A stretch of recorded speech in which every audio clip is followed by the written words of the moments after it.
नमो नमः। फिर व्याकरण वाणी चैनल में आपका स्वागत है और हम पढ़ रहे हैं अशुद्ध वाक्य शुद्ध करना। अभी इसके पहले वाले वीडियो में हमने पढ़ा था प्रथमा, द्वितीया, तृतीया। अब हम चलते हैं चतुर्थी। किस पे चलते हैं? चतुर्थी। चतुर्थी विभक्ति। प्रथमा में हमने पढ़ा था एका एका, द्वितीया में पढ़ा था अभितपरित, तृतीया में पढ़ा था सह। अब चतुर्थी में हम पढ़ेंगे नमः। क्या पढ़ेंगे? नमः। याद रखना, अशुद्ध वाक्य शुद्ध कर रहे हैं, गलत को सही कर रहे हैं। तो ये जो नमः शब्द है ये केवल चतुर्थी विभक्ति में प्रयोग किया जाता है। ये चतुर्थी विभक्ति का उपपद है। जैसे तृतीया का स है, ऐसे चतुर्थी का नमः है। आपको ये पता है, पहले वीडियो में आपने देख चुके हैं कि आपको केवल पहला शब्द ही सुधारना है। ठीक है ना? चतुर्थी विभक्ति तक अपन को क्या करना है? पहला शब्द ही सुधारना है। तो हमने यहाँ लिखा गणेशम नमः, फिर लिखा रामम नमः, फिर यहाँ लिखा हमने ईश्वरम नमः। बोर्ड परीक्षाओं में बहुत पूछा जाता है और ध्यान से पढ़िएगा। अब देखिए, राम का रूप याद करिए पहले, तो आपको याद होगा एक वचन रामः, फिर द्वितीया में रामम, तृतीया में रामेण, चतुर्थी में रामाय। ऐसा ही चलता है। तो अब तृतीया तक तो हमने पढ़ लिया, अब हम क्या पढ़ रहे हैं? चतुर्थी। ठीक है, आपको पता है कि आपको क्या सुधारना है? केवल पहले वाला। तो ये नमः शब्द किसका है? चतुर्थी का। किसका है? चतुर्थी का। किसका है? चतुर्थी का। रट लीजिए बार बार, नमः किसका है? चतुर्थी का। जो होता है के लिए। ठीक है ना? अब देखिए, गणेश को आप हिंदी का बना लीजिए, बिल्कुल जैसे पहले किया है प्रथमा, द्वितीय, तृतीय, बिल्कुल वही करना है। रामम को भी किसका बना लीजिए? हिंदी का। सब बिंदी जो कुछ लगा सब हटा दीजिए। हटा दिया, हिंदी का बन गया। आपको पता है कि नमः चतुर्थी का, तो उसका पहले वाला शब्द किसका रहेगा? चतुर्थी का। तो क्या कर दो, रामाय का क्या बन जाएगा? ठीक है, राम लिखा है तो ये लिखा रामाय, तो राम का क्या हो जाएगा? रामाय। गणेश का क्या हो जाएगा? गणेशाय। ईश्वर का क्या हो जाएगा? ईश्वराय। अगर यहाँ देव लिखा होता, ठीक है, और यहाँ लिखा होता नमः, तो क्या बनता? देवाय। ठीक है ना? ये हो गई चतुर्थी। लेकिन अभी इसका एक नियम बाकी है भैया। इसका क्या नाम बाकी है? एक नियम अभी बाकी है। इसको रब कर देते हैं। अब हम दूसरे नियम पर चलते हैं। ठीक है, यदि मान लीजिए कभी लिखा मिल जाए गुर रु, ठीक है, साधु, या मिल जाए भानु, ठीक है ना, मिल जाए, या मिल जाए तनु, ठीक है। अब तो समस्या हो गई। क्यों? क्योंकि ये तो राम के रूप में आय लगता था, लेकिन ये तो गुरु का रूप है। ठीक है ना? और इसमें हमें क्या लगाना है? वे। क्या लगाना है? वे। देखिए कैसे। ये आदर सूचक वाक्य है, किसी को सम्मान देने के लिए प्रयोग होता है। जब हमारे यहाँ पिताजी आते हैं, हम कहते हैं वे पिताजी आ रहे हैं। अकेले हैं लेकिन फिर भी हम क्या लगा रहे हैं? वे गुरुजी आ रहे हैं, वे बड़े भैया आ रहे हैं, वे सर जी आ रहे हैं, है ना? तो अब क्या करना है तुमको? ध्यान से देखना भैया। पहले तो इसकी मात्रा हटा दीजिए, सबकी मात्रा हटा दीजिए बिना विचारे। इसकी भी हटा दीजिए, इसकी भी हटा दीजिए, और इसकी भी हटा दीजिए। चारों की हटा दिए। ठीक है, हटा दिए। अब कुछ नहीं करना है, केवल इसमें वे लगा देना है। क्या लगा देना है? वे। तो ये क्या बन जाएगा? गुरवे। ये क्या बन जाएगा?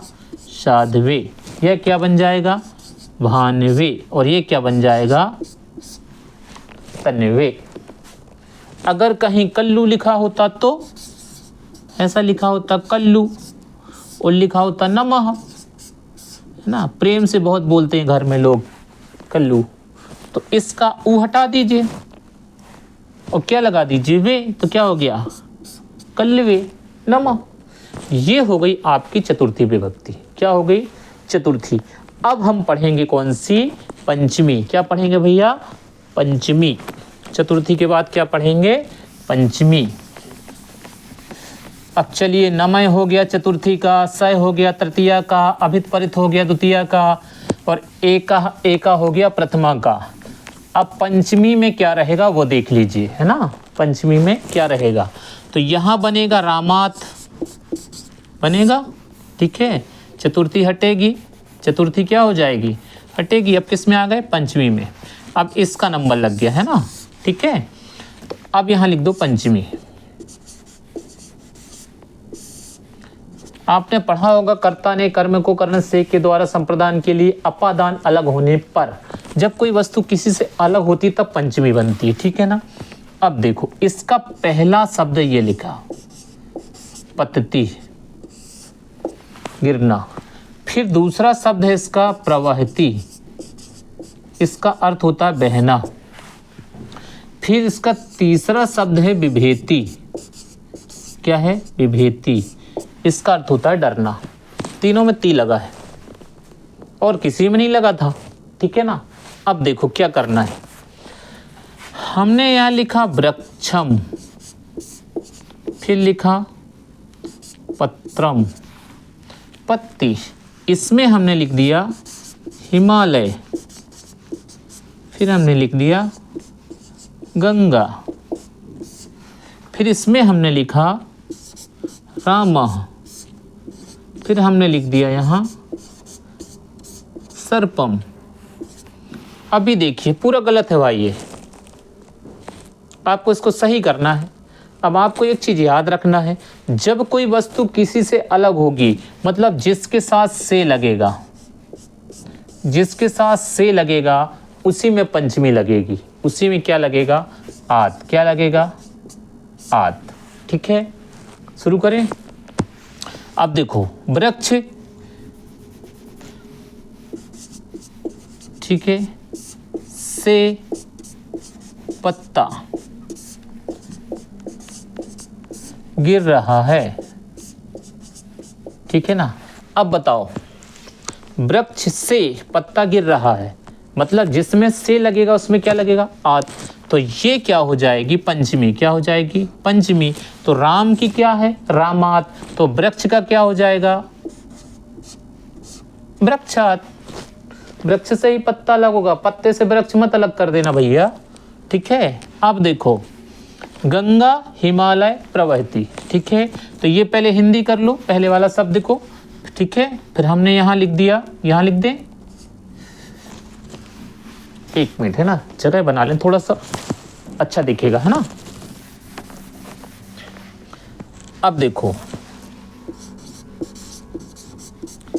हिमालय से गंगा क्या हो रही है? बह रही है, ठीक है भैया। अब देखो, हिमालय से क्या बह रही है? गंगा। कहाँ से बह रही है? हिमालय से। तो से किस में लगा है? हिमालय में। तो पंचमी किस में लगेगी? हिमालय में। इसमें परेशान होने की बात ही नहीं है। तो क्या लगाएंगे? रामात का क्या बनाया था हमने? वृक्ष का वृक्षात, राम का रामात, तो हिमालय का हिमालयात। क्या बन जाएगा? हिमालयात, ठीक है। अब हमने लिखा था रामः, राम, ठीक है। फिर लिखा था सर्पम, सर्पम सर्प, विभेति। अब आपको इसमें हमने थोड़ा आगे पीछे किया है। अब आपको इसमें यह ढूंढना है कि राम से सर्प डरेगा कि सर्प से राम डरेगा। ढूंढिए भैया जल्दी। राम में लगेगी विभक्ति, किस सर्प में लगेगी? किस में लगेगी? जल्दी बताइए। राम में लगेगी कि सर्प में लगेगी? ज्यादा खतरनाक कौन है? राम सर्प को काटेगा तो सर्प मरेगा क्या? नहीं, राम ही मरेगा। और राम को अगर सर्प ने काट लिया तो भी राम ही। समझ में आ रहा है ज्यादा जहरीला कौन है? तो यहां लिखो राम, ठीक है। यहां लिखो सर्प से डर रहा है। किससे डर रहा है? सर्प से, ठीक है। अब से किसके साथ लगा, सर्प के, तो पंचमी किस में लगेगी, सर्प में। तो पहले उसको हिंदी बनाइए जैसे पहले से बनाते आए हैं, तो क्या हो जाएगा, सर्पात। बस इतना सा काम है। बस इतना याद रखिए कि जो वस्तु जिससे अलग होगी उसमें पंचमी। देखो अभी देखो, ये पेन कहाँ रखा है, हाथ में, तो ये गिरा किससे, हाथ से, तो हस्तात हो जाएगा। मुख में दांत हमने ये दिया खींच के, दांत टूट के नीचे गिरा, किससे गिरा, मुख से, तो मुखात बनेगा। सिर से कोई चीज गिरी तो सिरात बनेगा। पुस्तक से कोई गिरा, पुस्तकात बनेगा। ठीक है, ऐसे ही आप पंचमी को समझिए। अब हम चलते हैं सप्तमी में। किस में चलते हैं, सप्तमी में, क्योंकि हमारी पंचमी हो गई। अब आप बोलेंगे षष्ठी क्यों नहीं कर रहे हैं, तो षष्ठी इसलिए नहीं कर रहे हैं कि षष्ठी कारक नहीं है। एमपी बोर्ड में षष्ठी से अशुद्ध वाक् शुद्ध नहीं पूछे जाते हैं। षष्ठी को कारक नहीं माना गया है, इसीलिए उससे अशुद्ध वाक् शुद्ध नहीं पूछे जाते हैं। चलो भाई, अब आए षष्ठी, तो क्या बनेगा, रामस्य, और सप्तमी बनेगा रामे। तो ये तो पूछी नहीं जानी है, इसलिए अपन अब किस में चलते हैं, रामे में। ठीक है, देखो सप्तमी विभक्ति। ठीक है, शुरू करें भैया। पहला माता,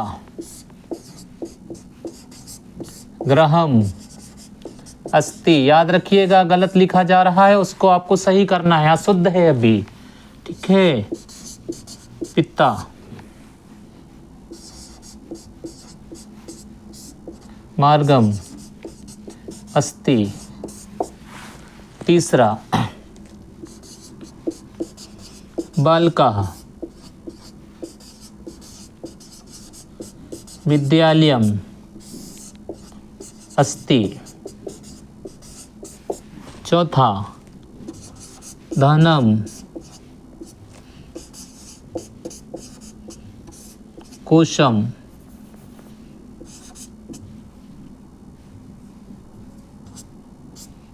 अस्ति। ठीक है, अब ये पूरा गलत है। अब आपने पढ़ा है कर्ता ने कर्म को कर्णस्य के द्वारा संप्रदान के लिए अपदान अलग होने पर संबंध का के और अधिकरण में पर। मतलब इसका अर्थ क्या होता है, में या पर। अब जिसके साथ ए लग जाएगा उसमें सप्तमी लग जाएगी। अब देखो लगाएं भैया, माता, ठीक है, ग्रह है। अब बताओ सही कि गलत। माता घर है क्या, हिंदी लिख लीजिए इसको। माता क्या है, घर है कि घर में है, बताओ बताओ। माता घर है कि घर में, माता घर में है, तो मैं किसके साथ लग रहा भैया, ग्रह के ना। तो इसको हिंदी बनाओ, पहले बना लिया, उसमें एक की मात्रा लगा दो। ये देखो ये लगी रामे में। ठीक है, अभी ऐसे ही चला आ रहा था, इसमें भी ऐसे ही चलेगा।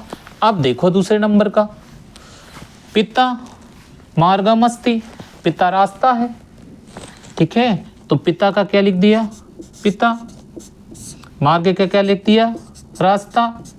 अस्ति का क्या लिख दिया, है। अब बताओ पिता रास्ता है कि पिता रास्ते में है, बताइए। पिताजी कहाँ है, रास्ते में कि रास्ता, रास्ते में। ठीक है ना, तो मैं किस में लगेगा, मार्ग में। तो मार्ग का पूरा हिंदी हट कर लीजिए, सब मात्राएं बिंदी हटा दीजिए और क्या कर दीजिए, मार्गे।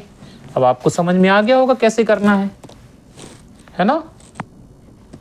तो बालक विद्यालय में है, तो क्या हो जाएगा, विद्यालय। ऐसे इसमें कर लो, धन यानी पैसा, कोष मतलब जेब में है। अब बताओ पैसा जेब में है, पैसा में जेब तो हो नहीं सकता, हो सकता है क्या, करके देख लीजिए भैया, अगर हो जाए तो ये देख लीजिए। पैसा में जेब है, असंभव, हो ही नहीं सकता। तो इसको यहीं रहने दो भाई। तो क्या कर लिया, अब पैसा जेब में है, तो अब जेब मतलब कोष, तो इसको अलग कर दो।